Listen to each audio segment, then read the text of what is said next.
Are you actually mad at this your current boyfriend, or are you still battling with someone who left your life 3 years ago? A lot of people don't realize something very dangerous about the human mind.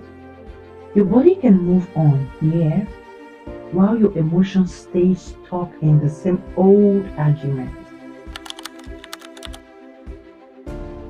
Some of you are systematically destroying the best relationship you've ever had.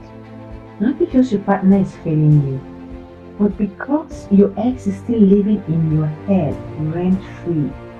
And the worst part is, the person you're dating today is being forced to compete with a memory they never even met.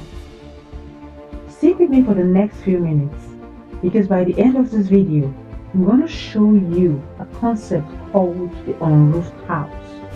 And once you see it, you realize why your relationships keep leaking, no matter how hard you try to fix them. We're not just talking about dating today. We're talking about a ghost that needs to live your life and relationship. Imagine this. You just moved into a new stunning apartment. It smells like a new beginning. But a few weeks later, notice the scent. It's faint, but it's foul. You scrub the floor, spray perfume, you check the kitchen, nothing. Then, you look under the bed and you realize you brought a bag of old rotten garbage from your last apartment. Psychologists call this emotional residue. It's when the pain from one relationship quietly leaks into the next one. That is exactly how some of you are doing today. You found someone patient, someone who actually listens to you, but you are treating them like the person who cheated on you in 2021. You're checking their phones, not because they're suspicious, but because someone else was a liar. You're raising your voice, not because they disrespected you, but because someone else once broke your trust. If you don't bury your dead, the smell will ruin your living. Do any of this feel familiar to you? You read a good night text and spend hours analyzing the punctuations for signs of cheating.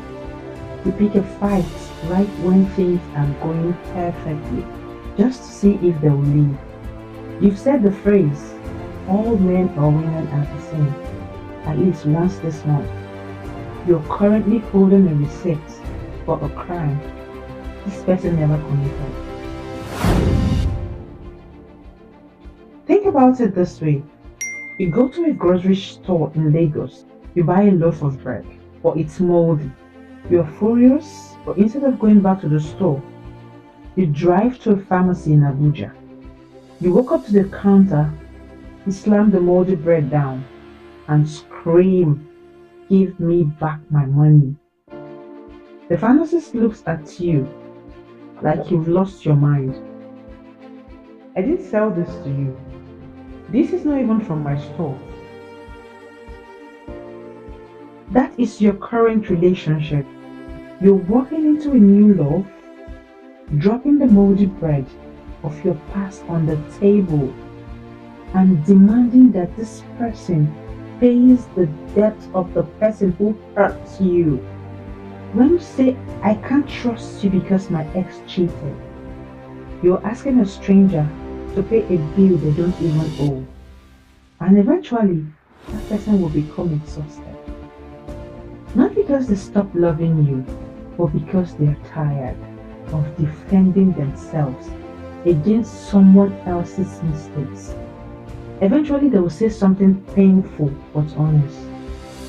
"I love you, but I'm tired of being punished for someone else's sin." When you get hurt, your heart builds a security system. That's survival. But some of you have a security system that is too sensitive. Imagine a man who was robbed once, so he buys a high-tech alarm, but it's so sensitive that it goes off every time a fly lands on the window. every night, every hour. Eventually, the neighbors stopped responding. Even the police stopped coming. And the worst part is, when the real thief finally shows up, he might ignore the alarm because it's always ringing. Unhealed pains turn innocent people into suspects. If your alarm is always screaming, peace will never feel safe to you. And love can never grow in a house like that, where everyone is constantly under investigation. Imagine a man building a house. The walls are solid gold, the furniture is Italian leather, it looks perfect, but he forgot one thing: the roof. He invites a guest to move in. They are happy for a week. Then it rains. The guest is getting soaked. The furniture is ruined. The man starts screaming at the guest, "Why are you bringing rain into my house?" But the guest didn't bring the rain. The rain is just life. The rain is stress. The rain is misunderstandings. The rain is reality. The problem isn't the guest. It's the missing roof. Some of you are trying to find a partner to be your roof. You think if you find the right person, the rain will stop. But no partner is powerful enough to stop the storms of your past.